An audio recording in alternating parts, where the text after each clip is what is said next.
boa tarde a todos. Eu sou professora Marli Cardoso, docente do Departamento de Nutrição aqui da Faculdade de Saúde Pública. Sou nutricionista e tenho a honra de coordenar esse 9º webinar da Faculdade de Saúde Pública sobre saúde infantil nos tempos de Covid-19. É um prazer enorme estar aqui com vocês hoje. Quero já de antemão agradecer toda a colaboração de funcionários, alunos e professores da Faculdade de Saúde Pública nesse período de pandemia, dedicando a uma série de atividades online nesse momento, esse seminário e outros que nos antecederam. Eu tenho hoje nossas convidadas para esse seminário. Nós temos a presença da professora doutora Sônia Venâncio, também professora da pós-graduação aqui da Faculdade de Saúde Pública, pesquisadora do Instituto de Saúde da Secretaria Estadual de Saúde de São Paulo. Temos também a professora doutora Márcia Machado, professora do Departamento de Saúde Coletiva da Universidade Federal do Ceará. E temos a doutora Jenny Abanto, também nossa pesquisadora aqui da Faculdade de Saúde Pública, junto às atividades do estudo de saúde materna e infantil no Acre, em Minas. Antes de nós darmos início a esse seminário, nós queremos aproveitar hoje, no dia 12 de maio de 2020, e passarmos um vídeo rápido. Queremos que vocês nos acompanhem nessa homenagem ao Dia Internacional da Enfermagem. Estamos na linha de frente da luta contra o novo coronavírus. Somos homenageados nas janelas, nos aviões, já nos chamaram de anjos e heróis. Mas você sabe quem realmente somos? Somos docentes, somos cientistas, somos especializados, somos auditores e atuamos na gestão pública. Somos mais de 2.200.000 profissionais atuando pela saúde dos brasileiros e brasileiras em todo o território nacional. Mas também somos uma categoria que ainda não tem uma jornada de trabalho regulamentada e nem piso salarial instituído. Trabalhamos em condições precárias. Dezenas de nós já perderam suas vidas vítimas da Covid-19. Mas não vamos desistir. Enfrentaremos essa pandemia até o fim e não desistiremos da nossa luta por direitos e melhores condições de trabalho. Proteger a enfermagem é proteger a saúde do Brasil. Então, nossa singela homenagem ao Dia Internacional da Enfermagem, diante dessa pandemia que nos mobiliza também para as ações solidárias e apoio aos diversos profissionais de saúde que estão atuando na linha de frente no combate à pandemia. Eu, então, passo a apresentação inicial. Nós temos 2 apresentações, seguidas de debate com questões que a doutora Jenny fará. Eu passo, então, a palavra para a doutora Sônia Isoyama Venâncio, pesquisadora do Instituto de Saúde da Secretaria de Estado da Saúde de São Paulo, consultora da Coordenação Geral de Saúde da Criança e Aleitamento Materno do Ministério da Saúde. Sônia, muito obrigada pela sua participação no nosso webinar. O tema da apresentação da doutora Sônia será sobre cuidados com a saúde infantil em tempos de pandemia. Obrigada, Sônia. Boa tarde a todos que acompanham o webinar. Eu queria inicialmente parabenizar todos os enfermeiros e enfermeiras. Acho que a gente começou bem a nossa sessão aqui prestando essa homenagem justa. Parabenizar também a Marli por essa iniciativa e a Faculdade de Saúde Pública, né, que já realiza o seu 9º webinar, e agradecer a oportunidade de estar aqui com vocês hoje. Esse é um momento que precisamos estar isolados, mas ao mesmo tempo precisamos estar juntos, né? Refletindo, discutindo a melhor forma de podermos enfrentar essa situação tão grave. Então eu vou compartilhar aqui a minha apresentação. Bom, então, na minha fala, eu vou focar mais a questão da saúde dos recém-nascidos e crianças pequenas, e eu estruturei essa fala em torno de 5 questões que a gente vai discutir, e depois a gente vai poder aprofundar no debate. Então, começando pela primeira, que é por que nós estamos preocupados com a saúde infantil em tempos de Covid-19. quais as evidências disponíveis sobre o acometimento de gestantes, recém-nascidos e crianças, as recomendações sobre o manejo dos recém-nascidos em sala de parto, alojamento conjunto e unidade neonatal, as recomendações sobre aleitamento materno, que tem suscitado algumas dúvidas, e as recomendações sobre o acompanhamento das crianças na atenção primária. Então, começando pela primeira questão, eu acho que esse seminário é muito oportuno, né? Ontem, acabando de preparar o material para discutir aqui com vocês, eu tive acesso ao último boletim da Secretaria Estadual de Saúde de São Paulo, né, que tem essa notícia, que a Covid mata mais uma criança em São Paulo e que os óbitos crescem 10 vezes entre jovens e adultos. Então, ontem, né, a gente teve o registro de óbito de uma criança de 4 anos, residente em Francisco Morato. Essa questão, então, né, muito se discute, mas as crianças são ou não são um grupo de risco, né? A OMS, pela primeira vez, citou o acometimento de crianças, alertou, né, para o acometimento de crianças no dia 16 de março. O diretor-geral da OMS disse que, embora a evidência que temos sugira que aqueles com mais de 60 anos correm mais risco, os jovens, incluindo as crianças, também estão morrendo, né? Então, foi a primeira vez que houve uma manifestação em relação ao acometimento das crianças. A gente sabe que o número de casos em crianças é mais baixo do que em adultos. Os dados que a gente tem, né, isso gira em torno de 2% dos casos, mas sabemos que elas podem também desenvolver a doença. E que, embora as crianças sejam mais propensas a serem assintomáticas ou evoluírem com uma sintomatologia leve, também com os dados que a gente tem de publicações até o momento, elas são tão suscetíveis quanto os adultos à infecção, ou seja, elas se contaminam e podem contaminar outras pessoas, né? Também podem transmitir a doença. Então, eu trouxe aqui a evolução desses boletins, né, divulgados pela OMS, pelo COI, desde o dia 20 de abril, para a gente ver como é que está essa evolução nessa faixa etária de crianças e jovens. Então, no boletim de registros até o dia 20 de abril, a gente tinha 2 óbitos em menores de 1 ano, 1 óbito de 1 a 5 anos e 6 óbitos de 6 a 19 anos.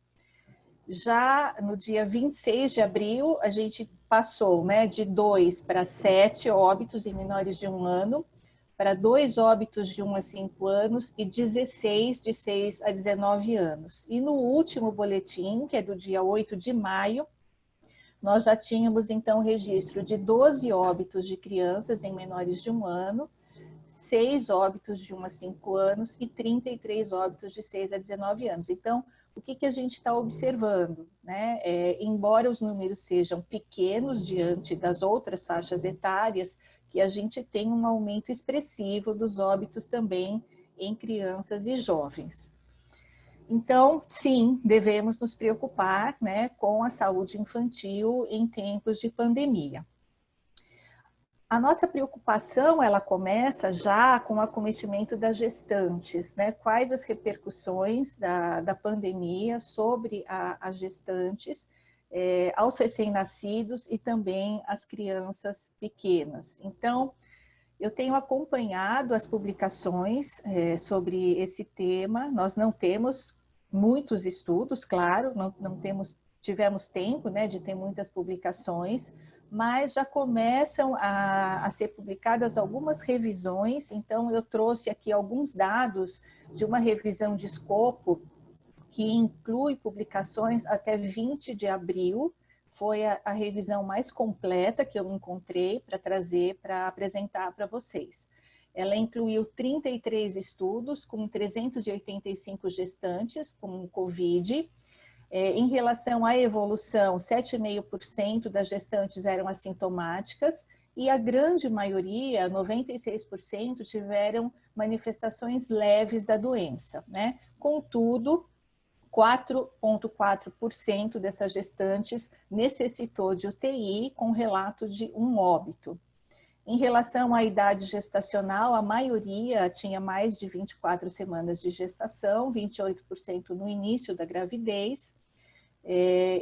Nesses estudos, então, o curso da gravidez inclui o nascimento em 65% dos casos, né, gravidez em andamento em 32%, uma indução de aborto e aborto espontâneo, 1%, né, de indução de aborto e 0,8% de aborto espontâneo.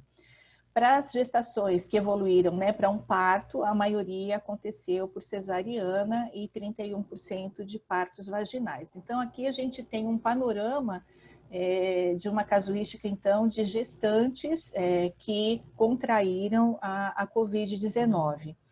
Em relação aos recém-nascidos, então, essas gestações que geraram, né, que chegaram até o momento do parto, foram incluídos 256 recém-nascidos, 15,2% prematuros, abaixo de 37 semanas, 7,8% crianças de baixo peso ao nascer e o relato de 2 natimortos.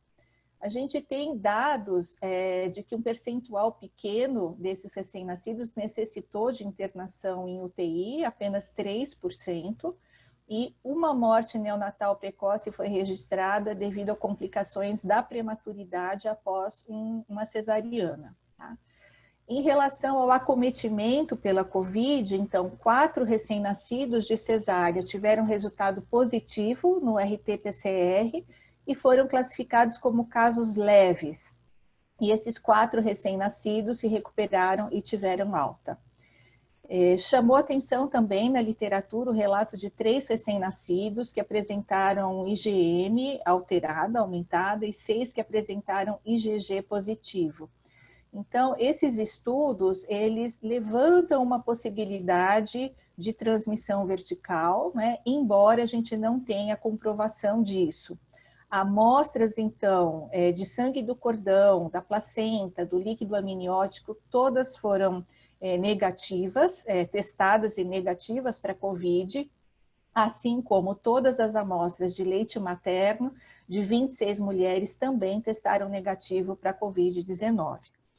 Então, a conclusão dessa revisão de escopo até esse momento, né, é que a infecção por COVID-19 durante a gravidez apresenta um quadro clínico e gravidade semelhantes à de mulheres não grávidas, provavelmente não está associada a resultados ruins, tanto para a mãe quanto para o recém-nascido, e não há evidências também de transmissão vertical de COVID.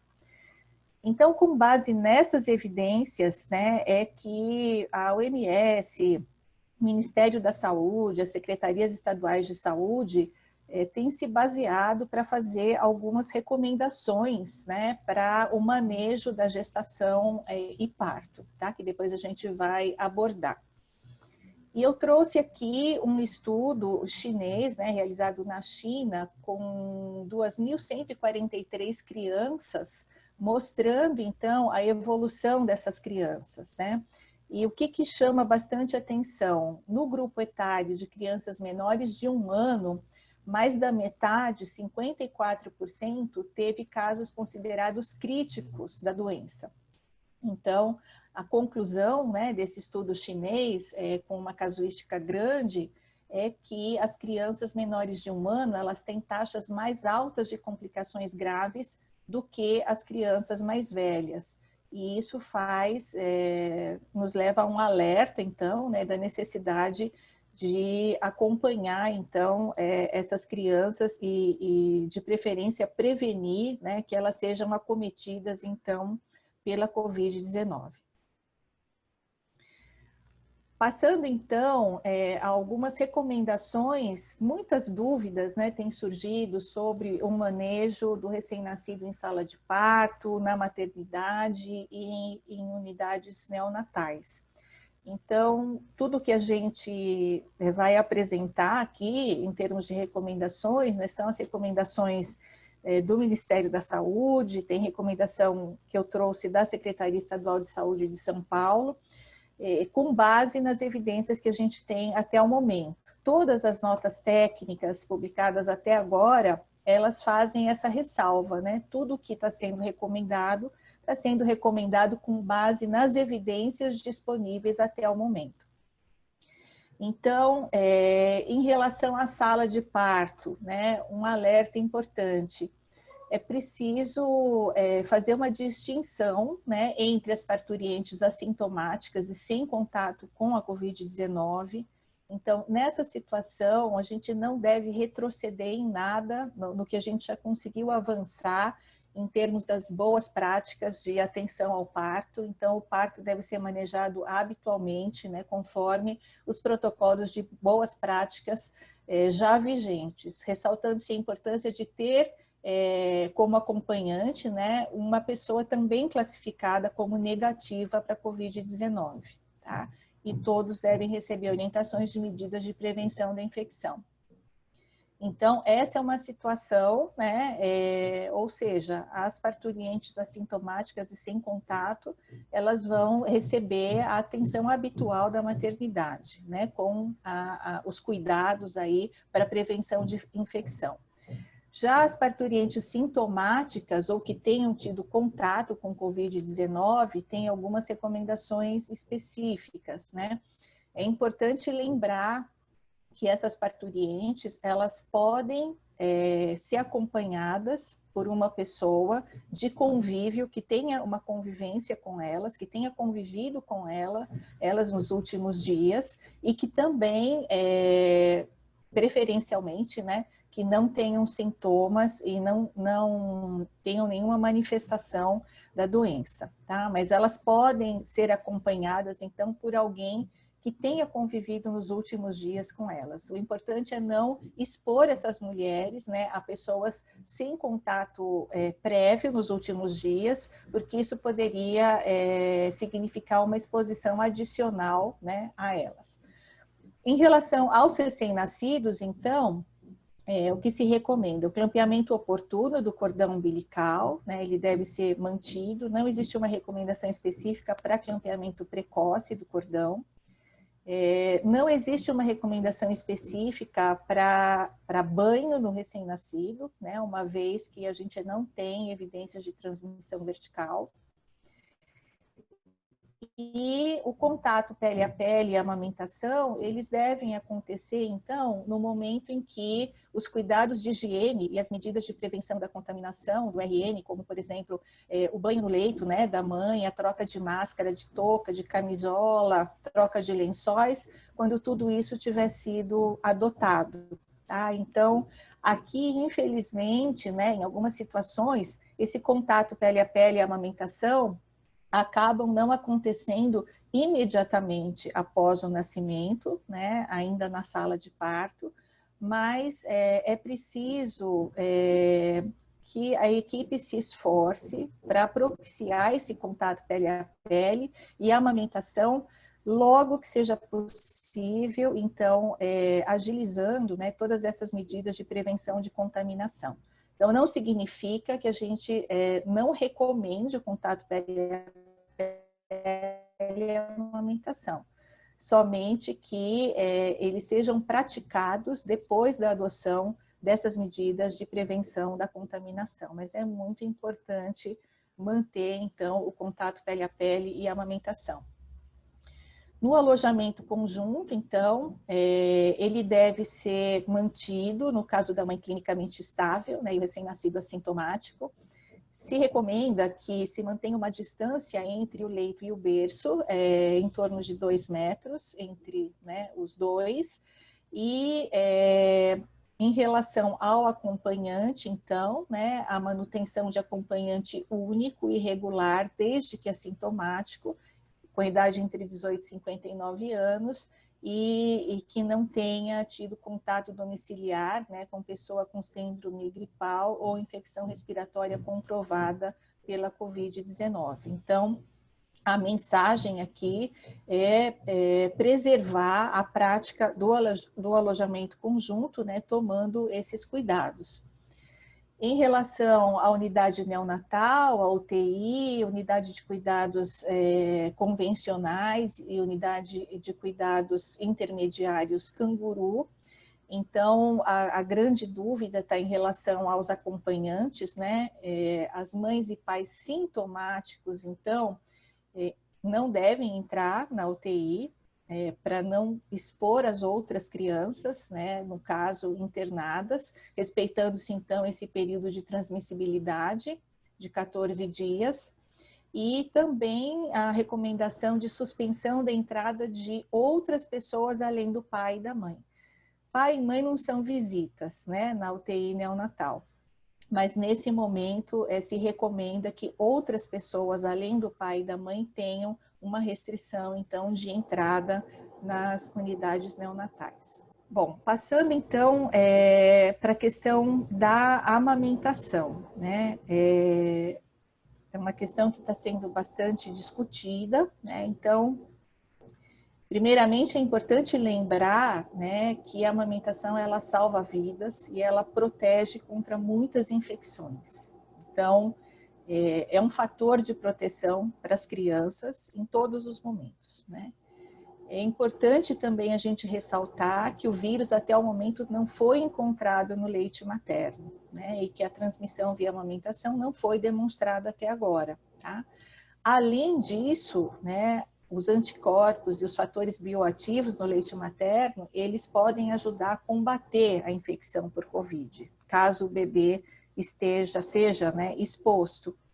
Então, com base, né, nessas premissas, o que se recomenda é que a amamentação seja mantida, né? Se recomenda que todos os esforços sejam feitos para garantir que essa criança seja amamentada.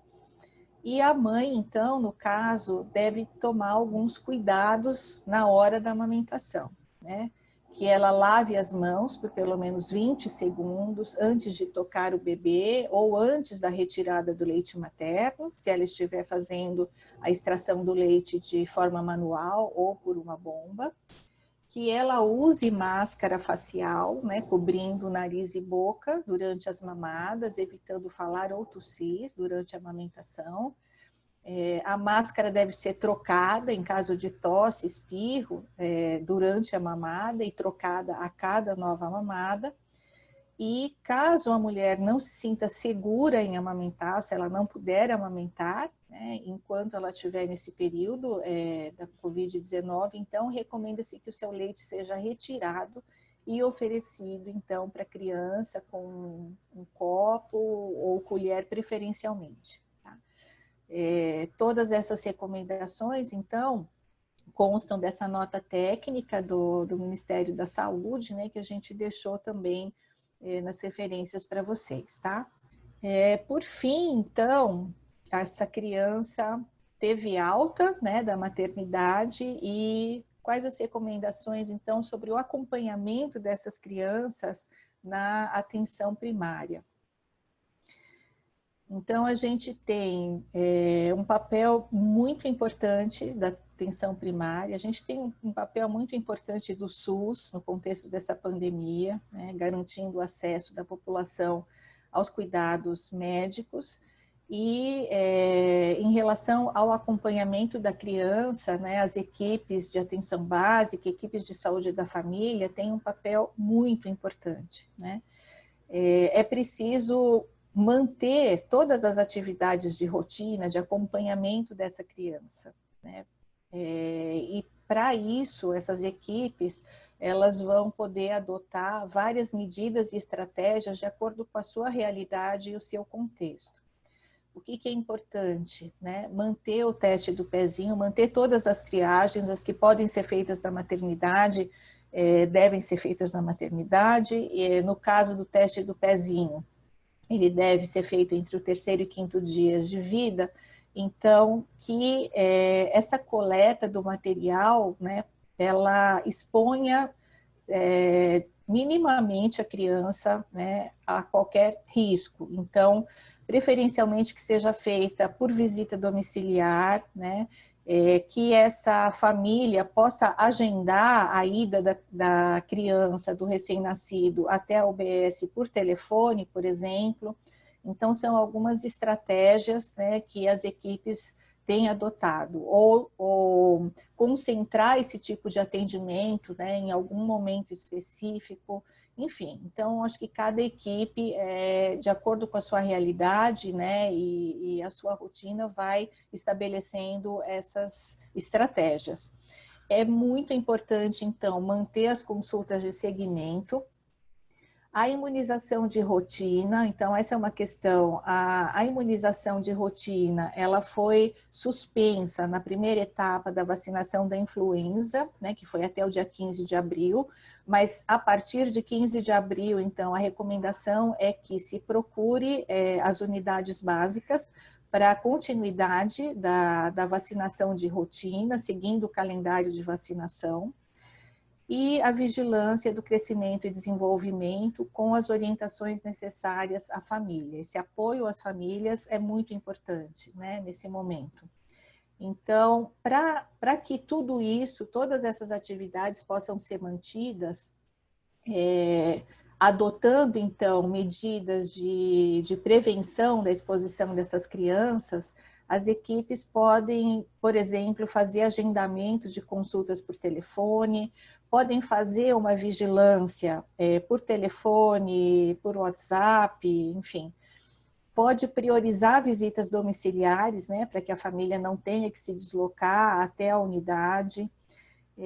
Se recomenda também um acompanhante único quando essa criança for levada à unidade para evitar aglomerações. Então, são arranjos, né, importantes que cada equipe, então, vai avaliar e vai adotar para garantir, de fato, uma vigilância e uma proximidade, né, com as famílias, oferecendo apoio, orientações e o acompanhamento dessas crianças, né, uma atitude de vigilância em relação às crianças. E para finalizar, então, né, eu queria deixar uma mensagem. A gente está, de uma forma geral, acho que num momento de aprendizado, né, sobre essa infecção pelo coronavírus, incluindo a situação das gestantes e das crianças, né? Nós temos alguns estudos já publicados, as nossas recomendações até o momento, elas têm sido feitas com base nas evidências desses poucos estudos, mas a gente precisa sempre estar alertas, atentos, né, às evidências atualizadas.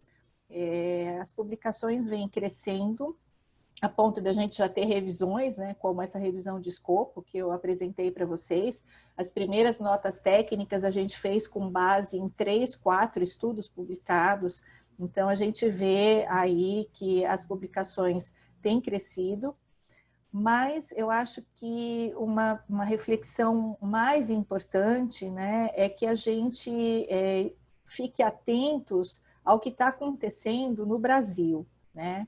Porque a grande pergunta, né, que a gente tem é se de fato o comportamento, né, dessa infecção vai ser semelhante aqui no Brasil ao relatado em outros países. Então, será que num contexto de desigualdades, né, tão importantes que a gente tem no nosso país, né, e tantos problemas que a gente já conhece, né, que são velhos conhecidos, será que a pandemia vai afetar da mesma forma as crianças, né? Ou será que as nossas crianças brasileiras vão ser acometidas de uma forma diferente? Na verdade, eu acho que esses dados, né, que a gente vê sobre a evolução de casos confirmados e óbitos em crianças, infelizmente, né, nos sinaliza para uma necessidade de atenção redobrada, né? Talvez a gente tenha um cenário um pouco diferente aqui no Brasil. Então, acho que era isso. A gente pode aprofundar algumas questões, né, durante a discussão depois, e eu agradeço, então, a oportunidade de participar aqui do seminário. Muito obrigada pela excelente apresentação. Nós vamos, então, eu vou repetir um pouquinho como nós vamos organizar o nosso webinar hoje. Tivemos, então, a apresentação agora da doutora Sônia. Em seguida, eu passo, então, a palavra para a doutora Gênia Banto, odontopediatra, pesquisadora do estudo de saúde materna e infantil no Acre, também aqui na Universidade de São Paulo. E já agradeço também a sua participação, Jenny, para que você faça, então, já algumas questões sobre a apresentação da Sônia. Em seguida, nós faremos depois a apresentação da doutora Márcia, também seguidas de debate com questões específicas sobre cada apresentação. E ao final das duas apresentações, nós faremos, então, um debate mais ampliado, incluindo questões também que o público que nos assiste agora pode nos enviar. Bom, então, muito obrigada. Eu passo a palavra, então, para a Jenny, por favor, para algumas questões em relação a essa apresentação da doutora Sônia Venâncio. Muito obrigada, professora Marli. Obrigada mais uma vez pelo convite para participar do seu webinar, juntamente com as professoras Sônia Venâncio e Márcia Machado. É uma honra estar aqui. E, bom, surgiram duas questões, né, em relação à apresentação da professora Sônia, que foi excelente. E uma dessas questões é a professora Sônia, professora, você mostrou um slide com dados sobre óbito infantil de acordo à faixa etária. E a minha dúvida é, quais seriam os fatores que colocam as crianças com menos de 1 ano de idade em maior risco, né, a óbito em comparação a outras faixas etárias? Eu até esqueci de falar também que é um prazer estar aqui com a Jenny, com a Márcia e com a Marli, né, participando aqui dessa discussão. Então, passando então para essa questão. Então, Jenny, a gente sabe pouco, né, sobre o comportamento da infecção, e especialmente em crianças, porque o número de casos é bastante reduzido em comparação aos casos de acometimento de adultos, né? Mas o próprio desenvolvimento do sistema imunológico, né, da criança pequena pode ser um fator de maior vulnerabilidade. Acho que por isso a importância da gente pensar quais são os fatores de proteção dessas crianças, né? E aí entra especificamente a questão da amamentação, da imunização, um papel muito importante, né? Para a gente tentar prevenir a evolução, então, de casos mais graves, né, nessas crianças menores. Ótimo, professora. Obrigada. E considerando, né, que o aleitamento materno, sem dúvida, é um fator de proteção importantíssimo, né, sempre, e que traz grandes benefícios, né, para o binômio materno-infantil, quais estratégias, né, poderiam ser adotadas para a manutenção da rede de apoio, né, para a promoção do aleitamento materno, uma época de distanciamento social, né? Uhum. Essa é uma questão muito delicada, né? A gente, assim, não tem uma resposta, mas algumas iniciativas, né? Como, por exemplo, o apoio de uma forma virtual, né? Eu acho que vem crescendo isso nesse contexto da pandemia, para várias questões, né? E para a amamentação, eu acho que seria uma ótima alternativa, né? Ter grupos de mulheres, grupos de mães, por exemplo, né? Que possam se apoiar. Acho que tem muita informação disponível, informações de qualidade, né? Em sites oficiais, como, por exemplo, do Ministério da Saúde. Então, são algumas fontes de apoio para as mulheres nesse momento, né? Essa questão da amamentação, nem sempre a informação é suficiente, né? É importante, de fato, o apoio. Então, nesse sentido, eu acho que estratégias que podem ser pensadas para além da questão dessas redes virtuais, pensando no contexto da atenção primária, né? Eu acho que as equipes, elas têm a possibilidade de minimizar a exposição das crianças e das famílias com idas às unidades básicas, por exemplo, intensificando visita domiciliar, né? Fazendo um contato mais próximo. Várias equipes fazem já acompanhamento com recursos do tipo WhatsApp ou telefonemas, né? Então, eu acho que a gente tem que, nesse momento, utilizar muito, pensar nesses recursos que permitam um contato contínuo, constante, que as mulheres sintam que podem recorrer às equipes, sem necessariamente ter que estar presentes nas unidades ou participando de grupos, né, como habitualmente acontece. Então, por isso que eu digo que o papel dessas equipes, né, de atenção primária é fundamental, e a gente tem notícias de fato de que essas equipes têm pensado, né, de uma forma muito criativa em como poder dar continuidade a esse cuidado sem expor as crianças e as famílias. Ótimo, professora, muito obrigada. Eram duas dúvidas que surgiram da sua apresentação e foram esclarecidas. Obrigada. Eu que agradeço. Muito bom, obrigada, Jenny, pelas perguntas e obrigada, Sônia, pelos esclarecimentos. Nós vamos, então, passar agora uma apresentação da doutora Márcia Machado. Nós temos também um tempo após a apresentação da doutora Márcia Machado, faremos também algumas perguntas e antes que a gente abra para a discussão.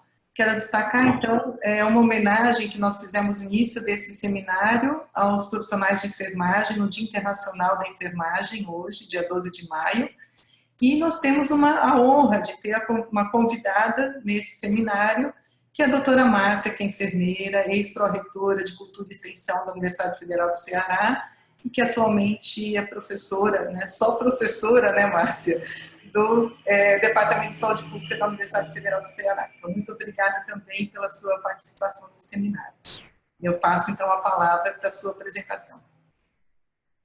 Inicialmente, eu gostaria imensamente de agradecer o convite, né, de fazer parte desse seminário, para a gente discutir um tema que é tão oportuno no momento inusitado na vida de qualquer ser humano no mundo, né, que é essa pandemia, e trabalhar principalmente com profissionais que a gente já vem formando parcerias há anos, tanto com você, Marli, como também com a Sônia, e Jane é uma pessoa que a gente está conhecendo nesse momento, mas sabemos do compromisso de trabalhar as questões de saúde pública.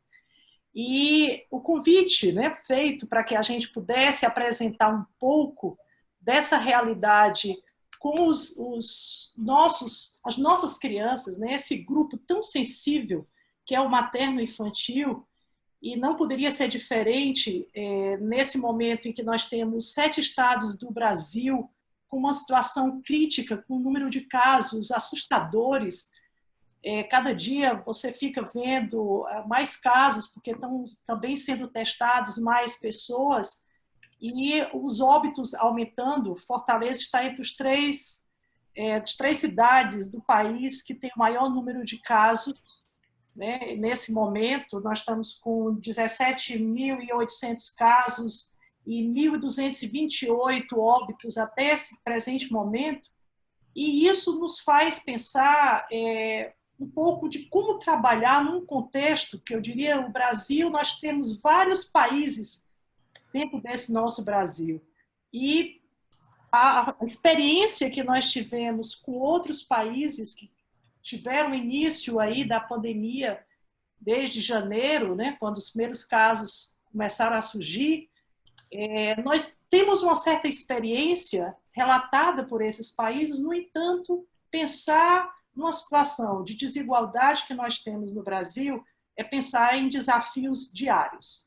Então, esse é o primeiro ponto que a gente gostaria de ressaltar, que talvez uma das vantagens que o Brasil hoje tenha é nós termos uma estrutura, um sistema único de saúde bem estruturado, com um pouco mais de 30 anos de criação do SUS. Nós temos uma rede de suporte que é capaz de dar respostas mais rápidas num país cheio de desigualdades e com estratégias que a gente vai tendo que, inclusive, aprender a como se conduzir, principalmente nesse setor, nessa comunidade tão sensível que é a materno-infantil.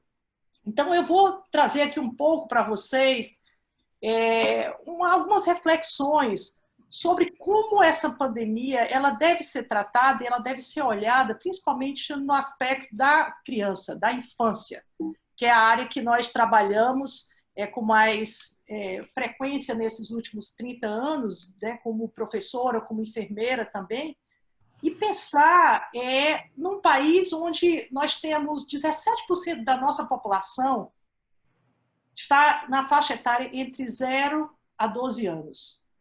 E é essa população que mais, com certeza, vai sofrer os impactos imediatos e pós momentos de isolamento, esses lockdowns estão acontecendo em alguns estados do Brasil.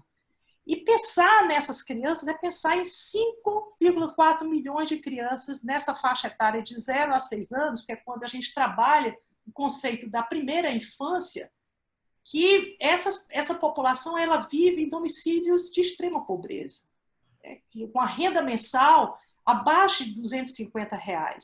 Então, essa população que hoje, nesse exato momento, a gente tem que começar a concentrar o nosso olhar, porque elas estão sofrendo de uma forma ou de outra. Algumas crianças têm a oportunidade de estar em lares, em ambientes que tenham um certo vínculo, né, desenhado aí pelos seus pais ou por alguns cuidadores, mas na grande maioria não. E quando a gente pensa, por exemplo, no estado como o do Ceará, que nós temos 48 mil famílias que vivem abaixo da linha da pobreza. E essa população está vulnerável não somente à falta de suporte emocional, mas também nutricional, né, um suporte educacional, né, de um apoio, porque a violência, os estudos já estão mostrando aí que aumenta muito a violência intrafamiliar e principalmente essas crianças são aquelas que mais são acometidas. Então é nesse enfoque que a gente começa a olhar como essa população ela pode se comportar. Nós temos 34% da população brasileira que hoje teria que ter a creche disponível para dar o suporte dessas crianças. E as creches estão fechadas. Onde estão essas crianças? 93% das crianças de 4 a 5 anos frequentam a pré-escola. Então, essas crianças que vivem nesses ambientes, porque muitas vezes as mães trabalham, ou mesmo porque tem necessidade de você fazer essa interação dessas crianças na escola, muitas delas dependem da merenda escolar, que nesse momento não está podendo ser fornecida. E aí onde a gente vê qual a estrutura que o país tem que oferecer para essas crianças, porque é um momento que nós não olhamos somente para a questão do setor saúde. É um dos momentos que mais nós devemos ter o olhar interdisciplinar e intersetorial. Nós temos que trabalhar em conjunto.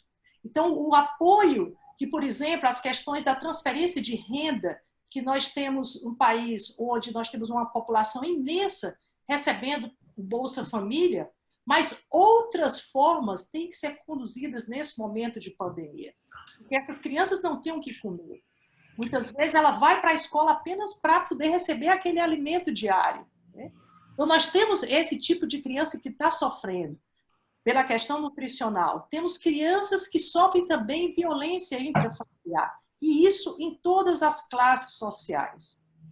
O número de crianças que sofrem abusos, tanto psicológicos como abuso sexual nesse momento, é algo que a gente não pode perder de vista. Nós já tínhamos esse indicador como alerta, que a gente precisava estar sempre acompanhando essas crianças, e mais do que nunca, os serviços de saúde têm que começar a olhar isso com mais detalhe. Eu até aconselho que nas consultas se faça mais um exame físico, mesmo que você não tenha em todas as crianças aquele contato, né, pele a pele, mas que a gente examine melhor essas crianças, porque é possível que nós possamos começar a perceber que muitas crianças estão sendo violentadas. Então, um dos sintomas que a gente vê muito nos pais quando levam as crianças que têm algum tipo de abuso é que elas não deixam que essa criança seja exposta na hora com o exame físico. Isso tem que ser algo que a gente tem que pontuar nesse momento e principalmente depois desse pós-isolamento. E a sobrecarga que essas crianças estão sofrendo com o estresse, porque os pais estão preocupados, muitos perdendo empregos, muitos deles vivem em ambientes inóspitos, né? Ambientes pequenos, com um aglomerado de pessoas, e isso faz com que essas crianças elas incorporem aquele momento de tensão por essas famílias. Então, o nível de estresse, que é o estresse tóxico, que essas crianças estão expostas, com certeza está aumentado. E algumas delas apresentam sinais ou verbalizam para os pais ou para os cuidadores aquilo que está sentindo, mas na grande maioria não. São crianças que vão ficar mais introspectivas, e isso já tem um estudo numa província chinesa chamada Shanxi, que ela acompanhou em fevereiro várias crianças na faixa etária de 3 até 18 anos, que seriam adolescentes.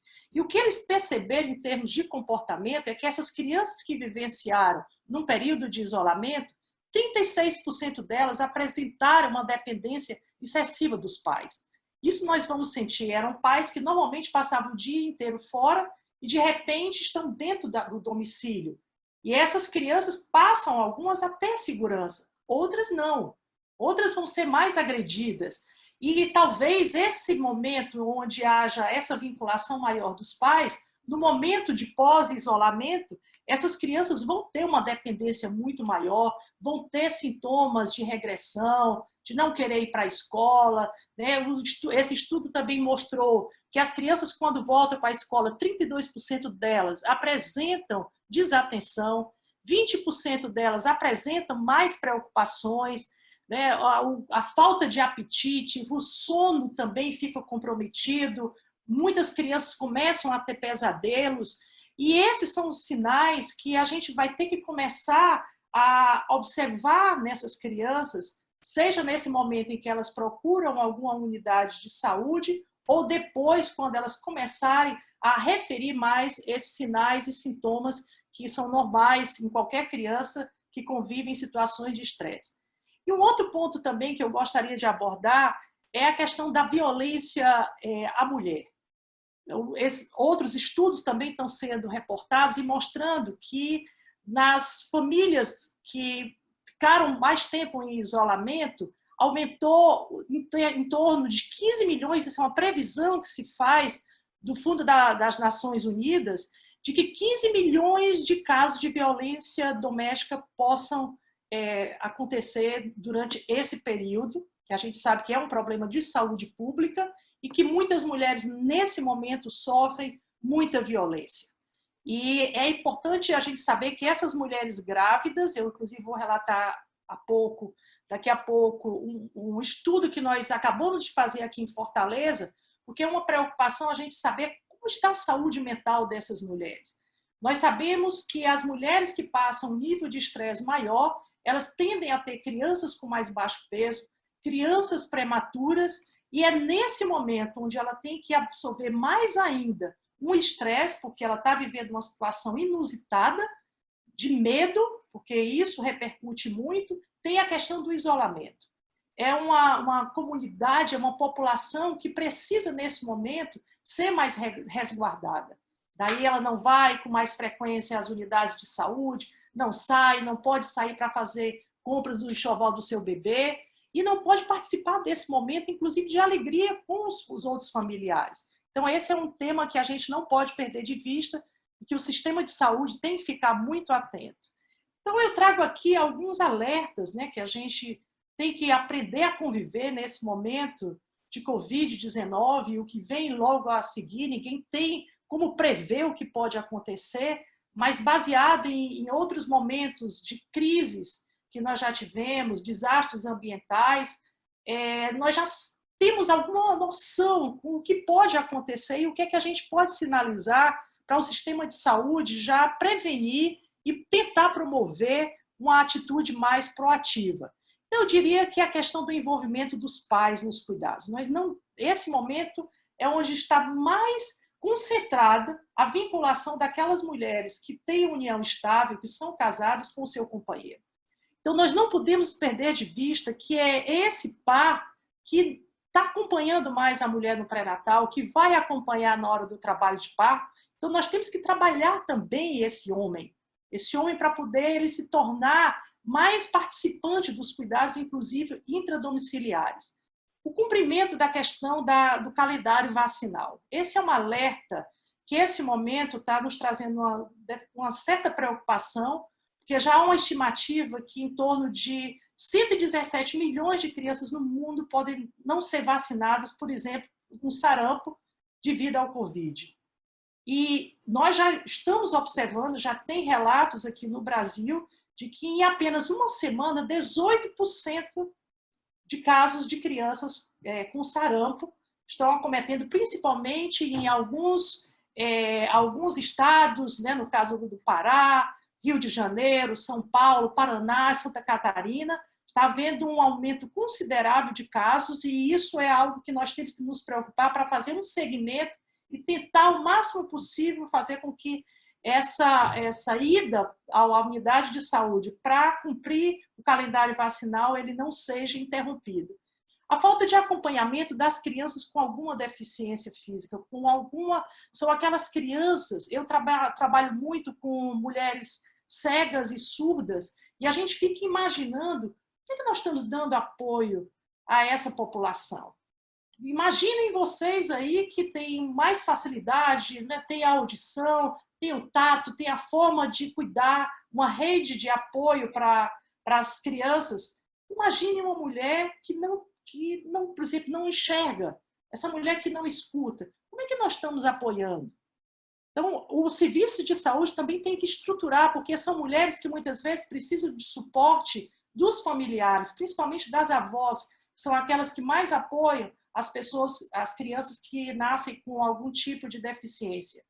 E aí a gente precisa reportar mais essa atenção e esse cuidado para essa comunidade.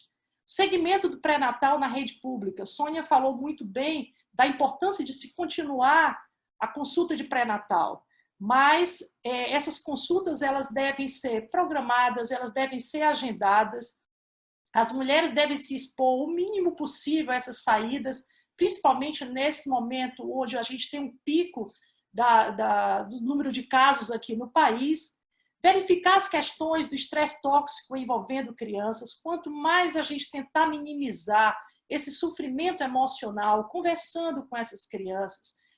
Obviamente que, dependendo da faixa etária, você pode ir conversando com a criança, explicando, evitando a exposição delas, principalmente a noticiários que reportam o tempo inteiro a morte. E quando se falar na morte, é importante relatar os cuidados que a gente tem que ter para que a criança compreenda o porquê que ela, de repente, não tem que estar em contato muito mais frequente com seus avós e mesmo com os pais.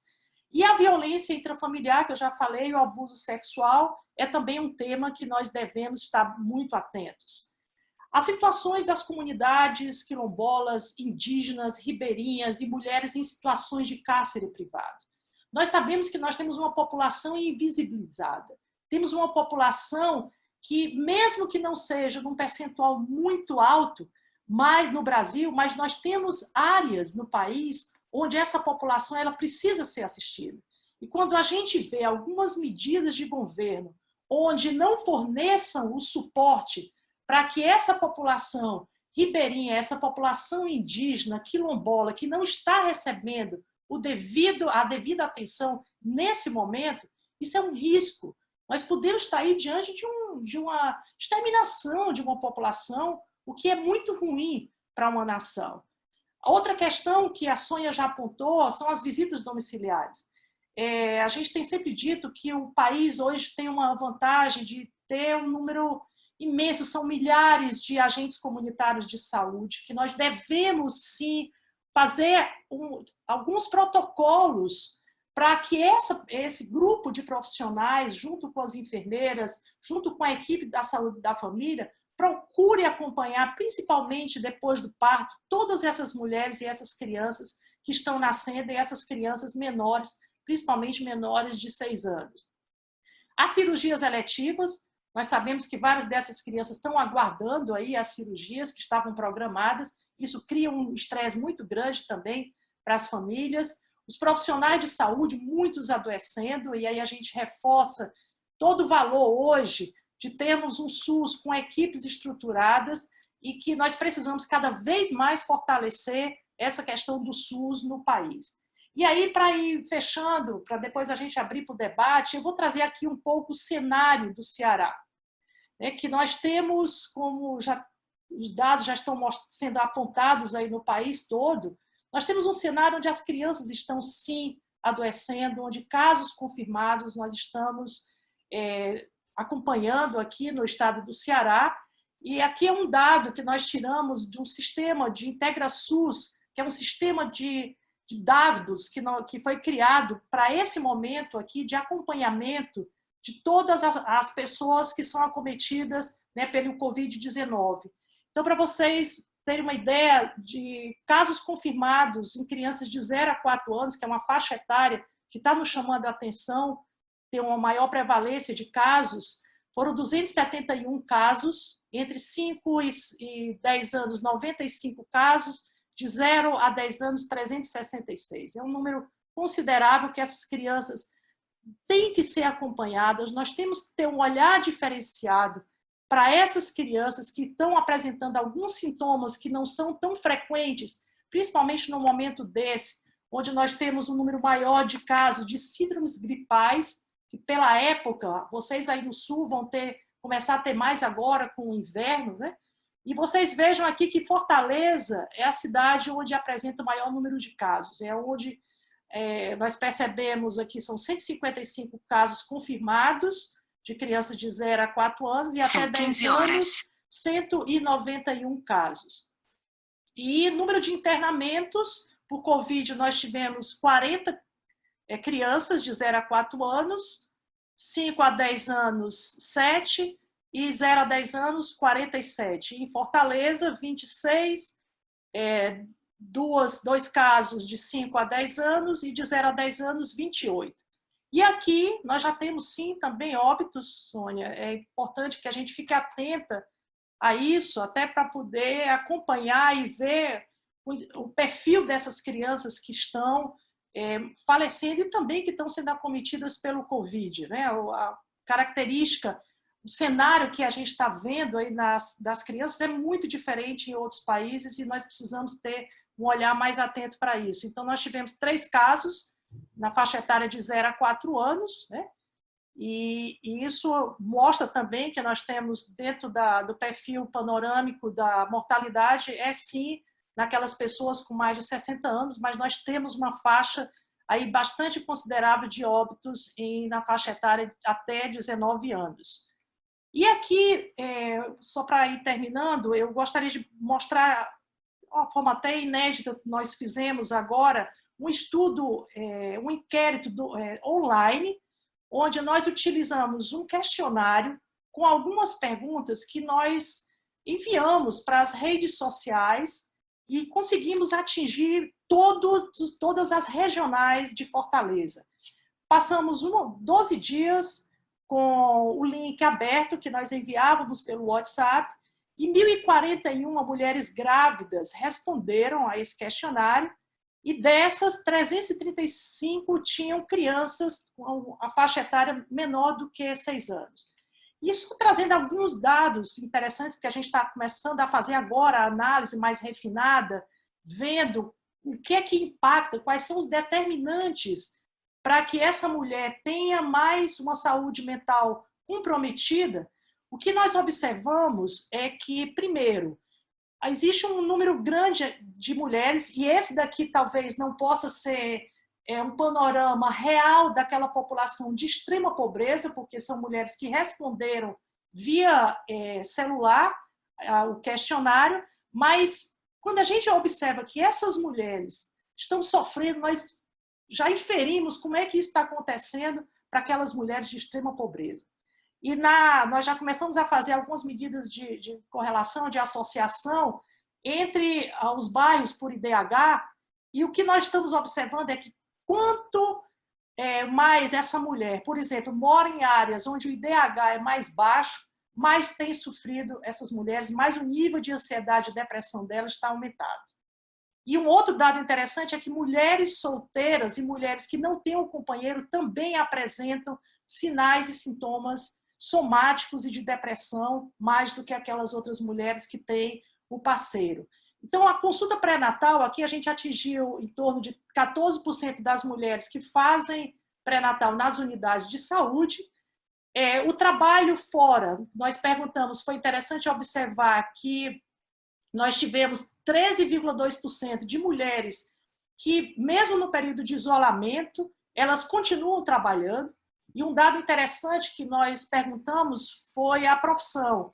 E muitas mulheres babás estão trabalhando no domicílio ou atendendo a outras crianças. Então, 14% das mulheres, principalmente que tem IDH mais alto, elas utilizam o serviço de cuidado para aquele outro filho que ela tenha por babás. Então, a gente fica imaginando aí o trânsito dessa mulher todos os finais de semana.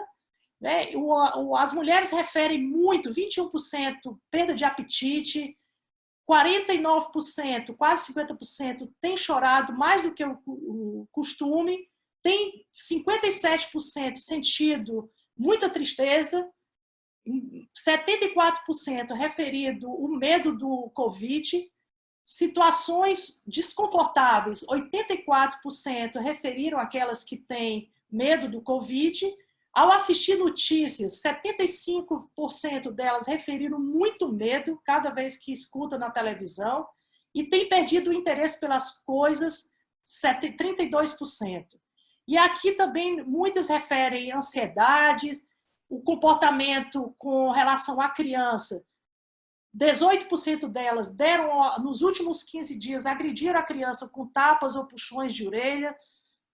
65% gritaram com o filho nos últimos 15 dias. Então, é um cenário que a gente tem que ficar muito atenta, que essa população que está, nesse momento, confinada no seu domicílio, está sofrendo muito. Então, é possível que a situação dessas mulheres, porque é o propósito que a gente está fazendo agora, nós já elaboramos um projeto para fazer um segmento dessas mulheres que tiverem filhos a partir de junho, para acompanhar como é que vai ser o comportamento, tipo de parto, né? A gente vê, Sônia, que é muito interessante, elas referem que nesse momento, principalmente as de DH, que moram em DH, locais de DH maior, elas querem ter o parto cesariano. É possível que esse comportamento, né, de escolhas do parto também sejam interferidos aí nessa pandemia. E eu gostaria, para finalizar, primeiro agradecer a homenagem aí que foi prestada pela Marli no início do nosso webinar, porque eu sou enfermeira de formação, sou professora, e me fico muito honrada que hoje, no dia 12 de maio, que é o dia que se homenageia a enfermeira, os enfermeiros, a classe de enfermagem, a gente saber o papel que essa categoria tem propiciado, mostrando força, mostrando uma necessidade real do papel de cuidar, que é a missão principal da categoria de enfermeiros. Então, eu me sinto muito honrada de fazer parte dessa classe profissional e gostaria de agradecer imensamente as minhas colegas que estão, nesse momento, na frente de batalha, tentando minimizar o sofrimento da nossa população. Muito obrigada. Agradeço também, mais uma vez, a sua participação, mais uma oportunidade de contar com a sua colaboração. Eu passo, então, a palavra para a doutora Jenny Abanto, odontopediatra, pesquisadora do estudo de saúde materna e infantil no Acre, o MINA, e para que a gente, para ela complementar com algumas questões sobre a sua apresentação. Professora Márcia, muito obrigada pela apresentação, foi ótima. E você deu muito destaque, né, aos impactos psicoemocionais que a pandemia vem gerando no binômio materno-infantil. Então, queria direcionar as perguntas, né, nesse sentido. E você mencionou durante a sua aula uma pesquisa, né, realizada por JAL e colaboradores este ano, em 2020, onde são observadas algumas reações, né, das crianças durante a pandemia. Então, queria lhe perguntar quais estratégias você destacaria para a proteção das crianças dentro de casa, né? Nesse contexto atual de pandemia, de isolamento, né? Bom, eu diria que, nesse momento, a gente tem que observar muito a faixa etária dessa criança. Primeiro, nós estamos no momento onde a gente diz não toque muito, não pegue, não mantenha um contato. Quer dizer, tudo aquilo que a gente exercitou até hoje, nós temos que fazer uma certa retração nesse tipo de orientação de muito toque, principalmente nos idosos, né? Os avós estão, nesse momento, isolados dos seus netos. Mas o que a gente pede é que os pais, principalmente o pai e a mãe, eles procurem ficar mais próximos aos filhos. Eu sei que é difícil, porque muitos estão trabalhando também em casa, o trabalho remoto tem consumido a vida de todas as pessoas, mas no momento que você começa primeiro a criar determinadas regras de sono, onde as crianças elas saibam que elas precisam ter aquele momento de diversão, precisam ter aquele momento do brincar, mas também a hora do sono é importante. Muitas vezes você deixa uma criança até meia-noite, 1h da manhã assistindo televisão, então os pais precisam acompanhar, estar mais próximos, ser criativos, não há necessidade de estar usando os brinquedos eletrônicos, nós temos que usar a criatividade. E aí uma outra questão que eu gostaria de pontuar, nós fizemos alguns estudos aqui sobre a influência da música, da arte, da cultura, nós temos que explorar mais isso nesse momento. Eu sinto falta, por exemplo, de que artistas de teatro não façam as mesmas lives que nós ouvimos as boas músicas. Eu acho que era um momento que a gente poderia explorar mais a contação de histórias, ter momentos onde os pais recebessem os avisos, olha, hoje vai ter 1h de contação de histórias, ou até menos, porque o nível de concentração das crianças, às vezes, fica bem limitado. Então, é o momento da gente ampliar mais esse leque intersetorial. E eu imploro, arte e cultura têm que estar, nesse momento, junto das famílias. Então, a questão também do apoio dos agentes comunitários de saúde, de fazer alguns protocolos, alguns exercícios de como não deixar que essas mulheres que tenham filhos pequenos, que tenham tido filhos, porque como a Sônia falou, a amamentação não é só você dizer que é importante amamentar. Muitas mulheres precisam que você ajude na ordenha, precisa que você ajude uma pega e um posicionamento para evitar problemas na mama. Então, que você faça um modelo de acompanhamento, verifique quando é que essa mulher teve bebê e vá no domicílio. E ser um pouco mais proativa em relação, principalmente, a diálogos. As crianças estão precisando, e é importante a gente reconhecer alguns sinais que não são verbalizados.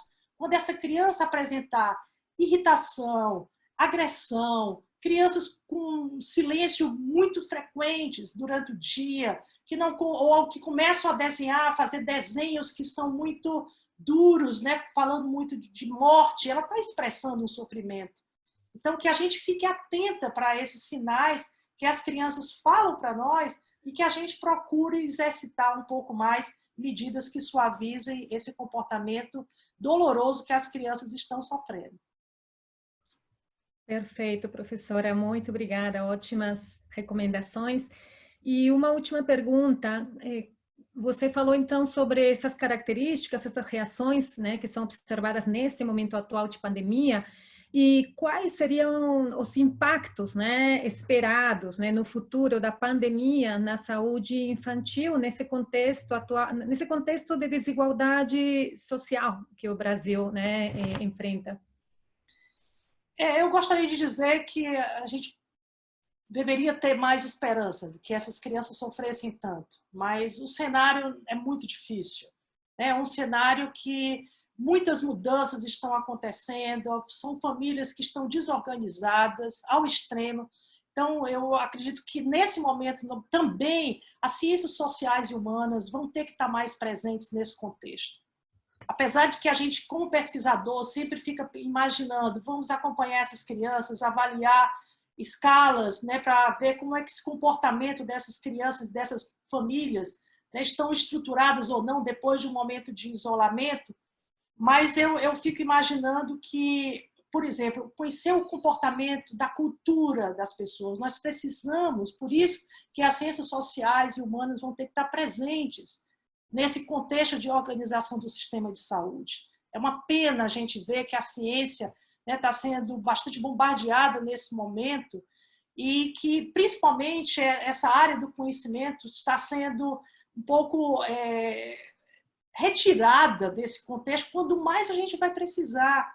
Nós precisamos compreender como é que essas famílias conseguiram encontrar tecnologias para poder superar esses problemas. Como é que elas fizeram para poder tentar minimizar os problemas dentro do domicílio?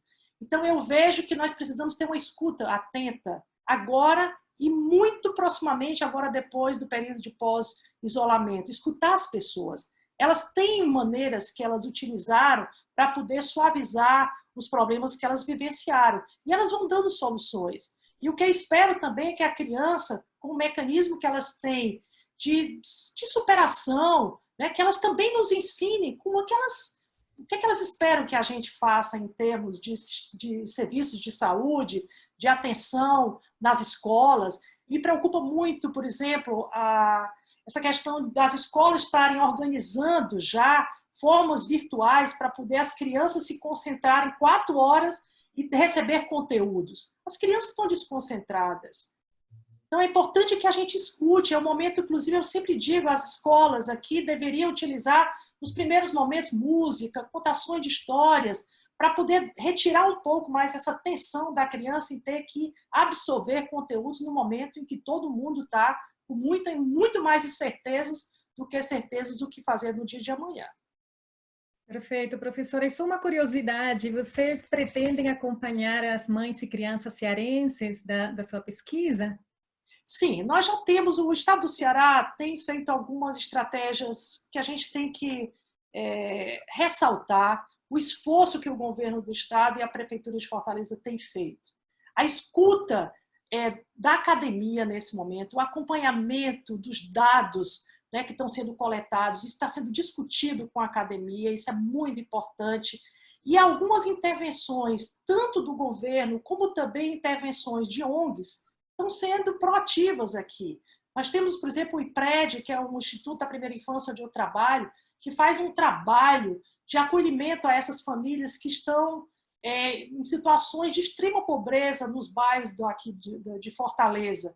Nós temos ações dentro de um programa chamado Mais Infância, que tem dado suporte, inclusive utilizando, por exemplo, alimentos da Seara, aqueles alimentos que muitas vezes são descartados, mas que têm uma utilidade, estão sendo utilizados para alimentar essas crianças. Então, existem alguns modelos muito interessantes de participação do Estado para poder minimizar esse sofrimento dessa população de extrema pobreza aqui no Ceará.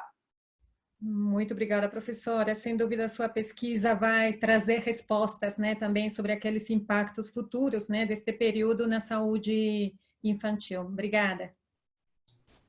Bom, obrigada, Jenny, Márcia, então, pelas perguntas e as respostas. Nós, então, nessa próxima fase, nessa etapa do nosso seminário, nós vamos abrir um debate com algumas questões entre os participantes e também alguns comentários que foram colocados, nos enviados pelo YouTube, né? Alguns participantes. Nós temos aqui um comentário, uma pergunta da Leiko Sakura. Muito bom, Leiko, agradeço a sua presença, professora da Universidade Federal de Alagoas.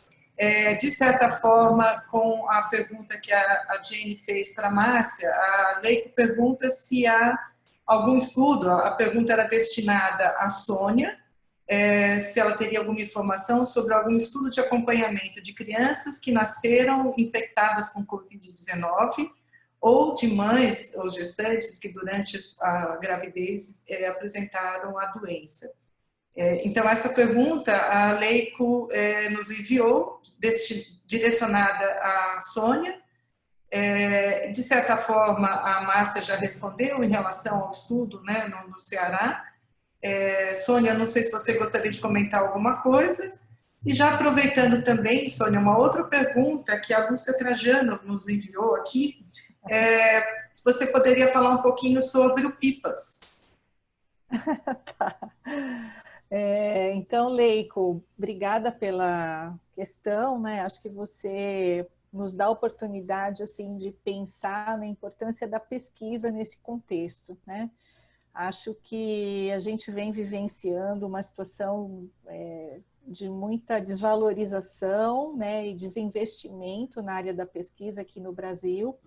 E eu acho que a pandemia, ela traz à tona a importância do desenvolvimento da pesquisa, e a gente, assim, tem visto uma reação dos nossos pesquisadores, né, diante dessa situação, de uma grande mobilização para desenvolvimento de pesquisas que possam ajudar nesse momento, que possam contribuir, né?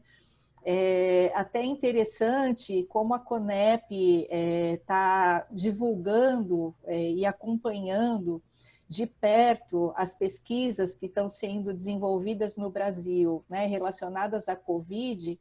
Até interessante você consultar o site da CONEP, você pode ver lá os projetos aprovados, né? Então, são muitos projetos. É claro que, assim, tem uma grande maioria que foca na questão de tratamento, né, de terapêutica, de manejo clínico dos pacientes, mas tem alguns voltados à população de crianças, à população infantil, né? Então, é interessante a gente ver esse movimento, né, da pesquisa no Brasil tentando contribuir para o enfrentamento dessa situação.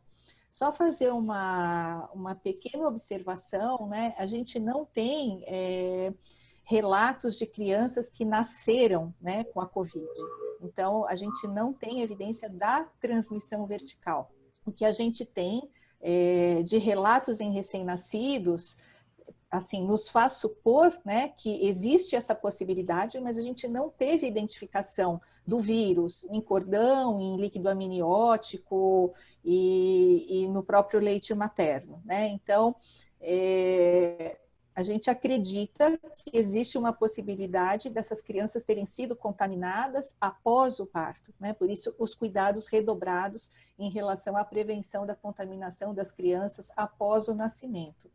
Agora, como a Márcia, né, já falou, e assim, dá os parabéns, né, porque é um exemplo, tá vendo, né, de uma pesquisadora de um grupo de pesquisa que já se mobilizou e já tem produção de conhecimento sobre os impactos da pandemia, né, na população de gestantes e crianças. Como a Márcia falou, é muito importante, né, que a gente tenha realmente um olhar atento para ver as consequências, né, quando essa fase crítica terminar, né, certamente a gente vai ter consequências disso ainda, e é importante a gente se debruçar sobre isso, ver os impactos que isso teve sobre as famílias e sobre as crianças. Ah, e a Lúcia. Lúcia querida mandou uma mensagem aqui. Qual é o link do webinar? E está aí acompanhando a gente. Então, beijo para a Lúcia Trajano, pediatra lá de Recife, nossa colega aí, batalhadora também das questões de saúde da criança e aleitamento, né? Pediu para fazer um comentário sobre o PIPAS. PIPAS é um projeto que a gente vem coordenando, primeira infância para adultos saudáveis, e ele tem o objetivo de fazer um levantamento sobre indicadores sobre o desenvolvimento na primeira infância. Então, a gente trabalha com um levantamento que é feito junto às famílias durante as campanhas de vacinação, e com esse objetivo, né, de gerar informações sobre o acesso aos serviços de saúde, educação, como as crianças são cuidadas em casa, fatores de risco e protetivos ao desenvolvimento, as questões de nutrição, ou seja, tudo que está envolvido, né, no desenvolvimento das crianças na primeira infância. E também avaliamos a situação do desenvolvimento infantil na população de 0 a 5 anos. A gente tem dados muito interessantes já, né, de 3 locais aqui na fase piloto. Um deles foi Recife, né, Distrito Federal e Embu das Artes aqui em São Paulo, e fizemos uma rodada lá com apoio da Márcia e da CESA Ceará, também em 16 municípios do Ceará, mostrando indicadores importantes relacionados ao desenvolvimento infantil. Alguns desses indicadores nos preocupam muito nesse contexto da pandemia. Então, o percentual de famílias com os chefes de família desempregados, uma frequência relativamente alta de insegurança alimentar entre essas famílias e, especialmente, algumas atitudes de disciplina punitiva, né, como castigos, palmadas e gritos, são práticas frequentes dos cuidadores em relação às crianças. E todos esses indicadores nos preocupam nesse contexto da pandemia, né? Porque eu acho que a pandemia vem, como a Márcia falou, agravar, né? Tornar essa situação ainda mais crítica em relação a esses cuidados que muitas crianças têm nos seus domicílios. Então, acho que é um alerta que fica, né, em relação à importância da gente focar também nessa questão do cuidado responsivo e na necessidade de garantir uma proteção a essas famílias nesse momento. Eu queria só acrescentar aí, que a Sônia pontuou, da importância da ciência brasileira ser valorizada, né? Nesse momento e em outros momentos, a ciência sempre veio para dar respostas. E nesse momento nós vamos ter muitas questões, nós precisamos mais do que nunca, né, termos financiamentos públicos para que os pesquisadores eles consigam fazer o segmento dessa população. E um outro aspecto também que eu acho que é importante a gente não perder de vista é discutir com as crianças as questões ambientais. A proteção que nós temos nesse momento de trabalhar com elas, o respeito à natureza. Nós estamos vendo aí o impacto, inclusive positivo, que esse isolamento tem trazido em diversos locais. As pessoas estão hoje conseguindo ouvir até pássaros na zona urbana, coisas que a gente não via há muito tempo. E um outro aspecto também que eu gostaria de colocar são as questões do respeito à população indígena no Brasil, que não somente nesse momento atual merece um olhar cuidadoso, porque já vinha sendo massacrado, né, com relação a várias formas de não se utilizar a proteção que o sistema de saúde poderia dar para essas crianças, e mais do que nunca, é uma espécie que a gente tem que estar atenta, é um grupo étnico que a gente tem que acompanhar no país, porque é um patrimônio da nossa nação.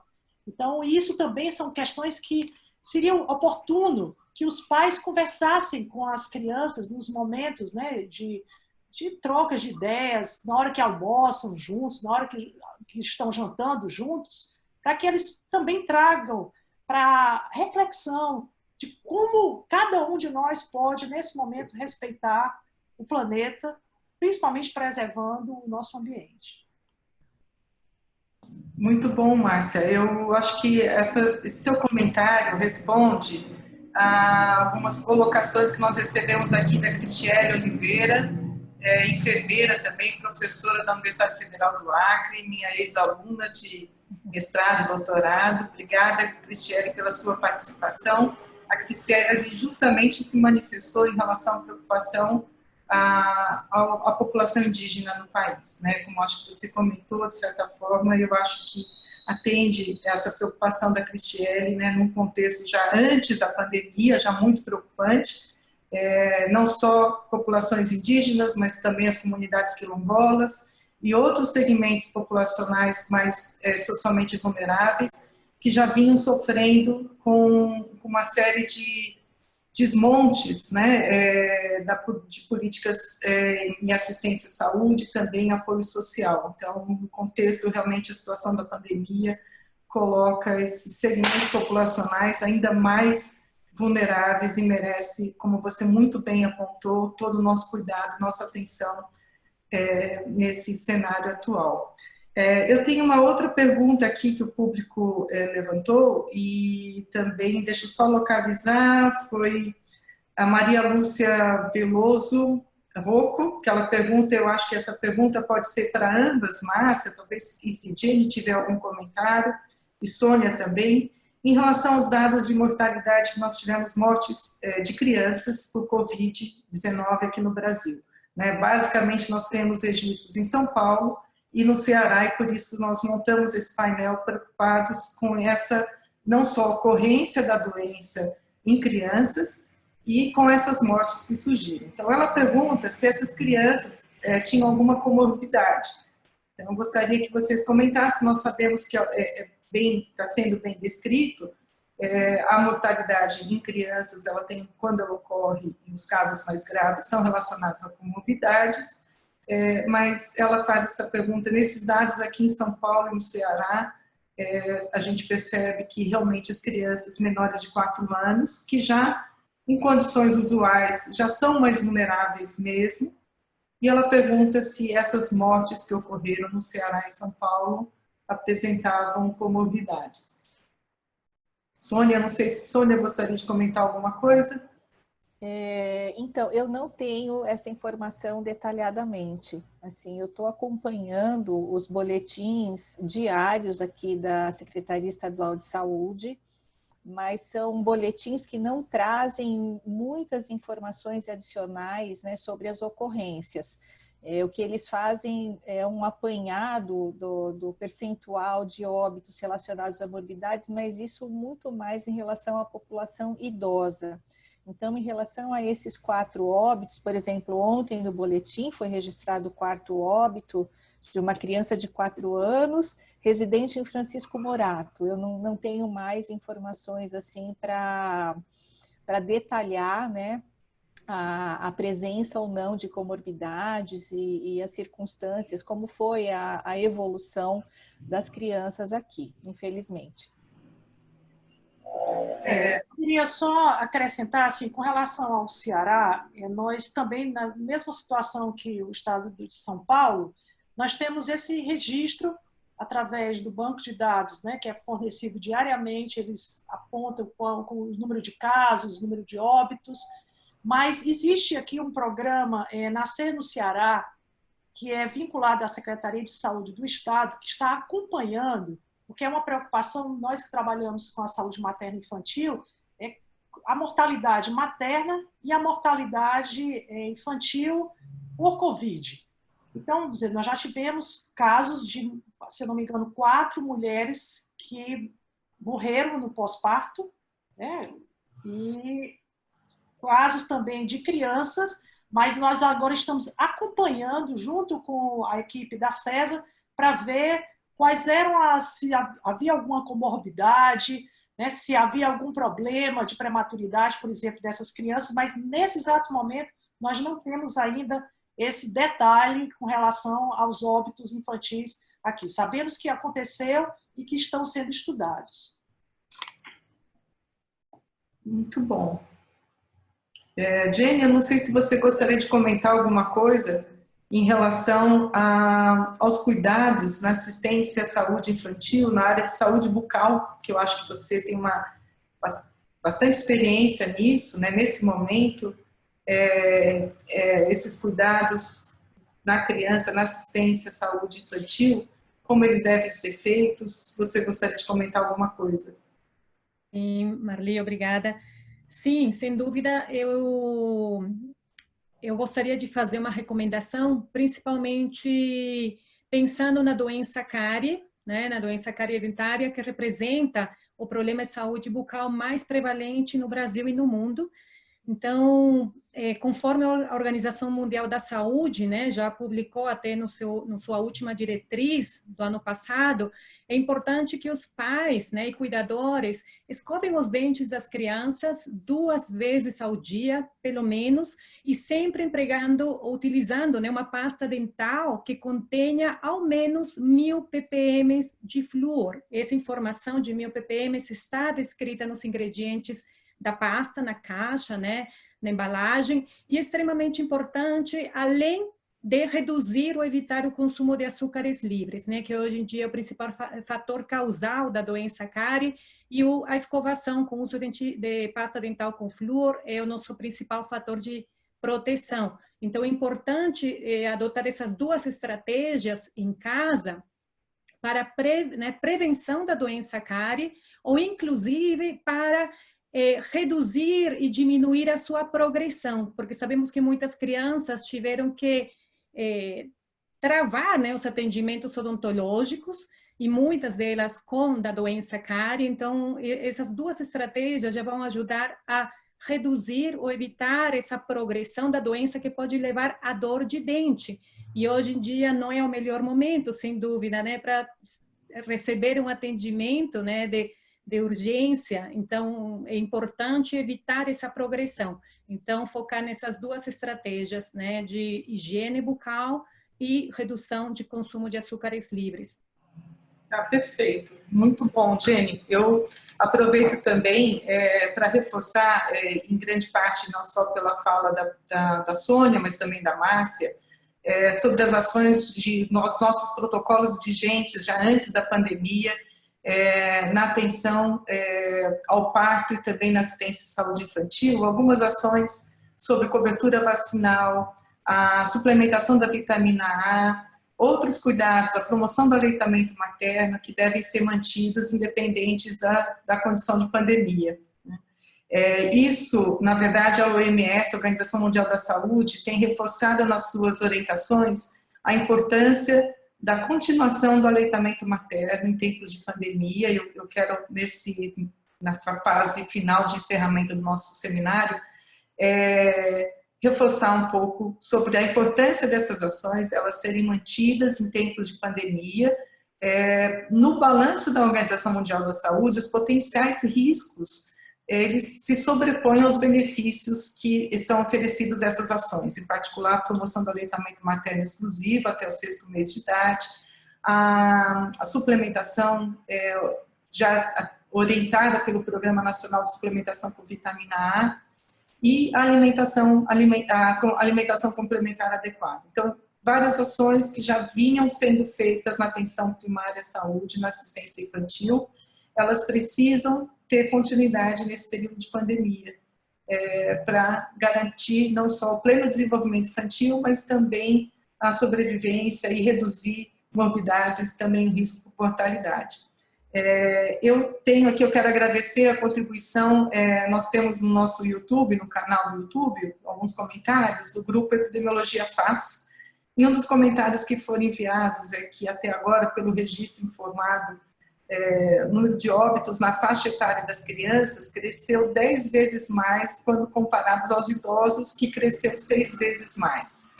Esse é um comentário que nós recebemos. E eu gostaria também que vocês, nossas convidadas desse webinar, possam fazer algum comentário em relação a isso.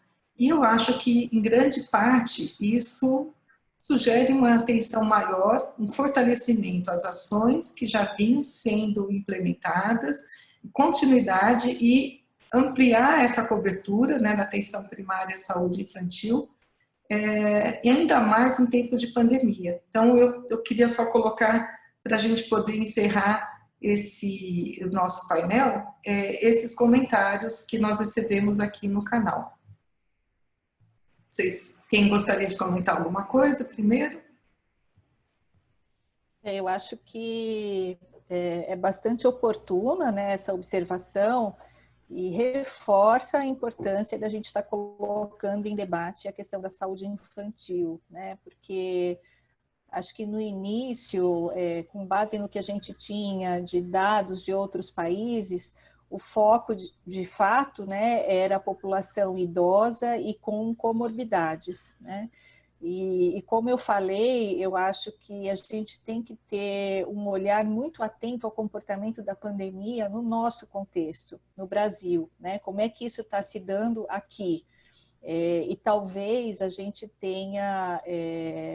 que a gente vai experimentar, né, uma situação um pouco diferente do que vem sendo relatado em outros países, em outros contextos. Então, esse aumento que a gente tem do número de óbitos, né, entre crianças e jovens, como eu disse, né, não é um número expressivo quando a gente olha para o conjunto em termos percentuais, mas é de chamar a atenção como vem acontecendo esse crescimento expressivo dos óbitos nessas faixas etárias. Eu acho que é um alerta para nós, né? E aí, aproveitando também, né, acho que para ressaltar a importância da gente colocar essa questão em discussão como uma questão prioritária, né? A população infantil no contexto dessa pandemia, tanto na questão do acometimento e óbitos, né? Tanto pelas questões que a Márcia colocou muito bem, dos impactos psicossociais da pandemia em relação às famílias, e isso afetando as crianças na primeira infância. Então, acho que foi muito oportuno esse comentário. Eu complementaria, até para a gente ir finalizando, pontuar que o Brasil, nós vamos ter que ter um olhar diferenciado, porque os problemas estão sendo muito, muito diferentes daquilo que a gente tem percebido nos estudos que estão sendo reportados aí nas publicações. O Brasil é muito complexo, o Brasil tem um problema de desigualdade social gritante. Nós ainda temos, no momento em que a gente refere uma educação em saúde para que as pessoas comecem a utilizar mais a higienização, nós temos a falta d'água. Nós temos vários locais onde o acesso, até mesmo da água, que essa pessoa precisa para escovar os dentes, precisa para lavar as mãos, infelizmente nós não temos.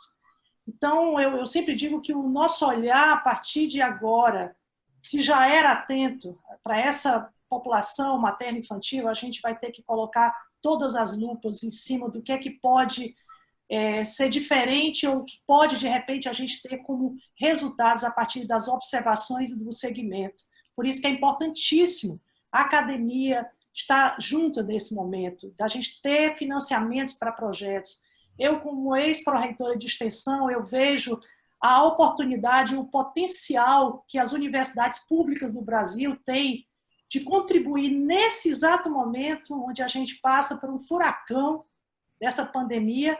Nós também vamos ter a oportunidade de utilizar na integração da pesquisa e da extensão universitária, trazer muitas soluções, muitas formas da gente ajudar a essa população a driblar e minimizar o sofrimento que, com certeza, nós vamos ter acrescido em alguns locais. E, para concluir, dizer da importância que a gente tem do trabalho em equipe, mais do que nunca. Essa pandemia está mostrando a importância do trabalho em equipe. Nesse momento, ninguém pode individualizar qualquer tipo de procedimento, porque ele precisa da ajuda de todos os setores da sociedade. E eu acredito que a gente vai aprender muito com esse exercício de sofrimento que nós estamos passando. É um momento delicado que muitas vezes a gente pergunta, nós temos que estar colocando essas notícias de mortalidade materna, infantil para a população? É delicado, realmente é muito delicado, porque as mulheres estão muito sensíveis. É um momento que ela está se preparando para receber uma outra vida, né? Mas é importante também que a gente não perca de vista que essa população precisa receber orientação. Daí eu conclamo que, principalmente, as equipes de estratégia de saúde da família cada vez mais fortaleçam o trabalho de visita domiciliar, de acompanhamento, para que a gente possa sair de uma forma mais leve, né, principalmente desse período agora de isolamento social. Então, eu agradeço muito um debate que realmente faz a gente pensar, a gente refletir e a gente imaginar que nós somos capazes de dar uma certa ajuda para poder melhorar as condições das mulheres, das crianças, dos pais, de todas as famílias brasileiras. Muito bom, Márcia. Jenny, você gostaria de comentar alguma coisa? Não, Marli, obrigada. Acho que foi bem esclarecedor e nos levou, né, a uma reflexão em todas as áreas e todos os setores, né, da saúde. Ótimo. Eu tenho aqui também uma lembrança importante da Lúcia Trajano, reforçando, ainda retomando a questão do aleitamento materno, que sem dúvida é muito importante no momento atual e sempre, né? Ela comenta a importância das mães que tiverem excedente de produção de leite materno, mesmo em tempos de pandemia, procurarem os bancos de leite materno, doarem, contribuírem para os bancos de leite materno no país. Isso vai ajudar muito. Vocês vão ficar no final desse seminário, nós vamos deixar o vídeo no canal do YouTube da Faculdade de Saúde Pública com algumas referências, os links para que vocês possam acessar o material, tanto que foi apresentado aqui, como também algumas recomendações de leituras. E a OMS reforça muito a importância, mesmo nos tempos de isolamento físico, que a gente incentive as mães a amamentar, a manter a sua amamentação, e aquela mãe que tiver um excedente de produção de leite materno possa também doar, porque isso é uma recomendação importante internacional para favorecer o desenvolvimento infantil e também evitar outras morbidades que possam surgir durante a primeira infância. Isso eu deixo aqui também mais alguns comentários do grupo. Tem uma outra pessoa comentando sobre a questão da mortalidade materna, né? Eu acho que isso já vinha sendo um problema sério no país, no Brasil, né? Atingir as metas do milênio de redução de mortalidade infantil, e isso certamente vai ser ainda mais prejudicado agora diante da pandemia.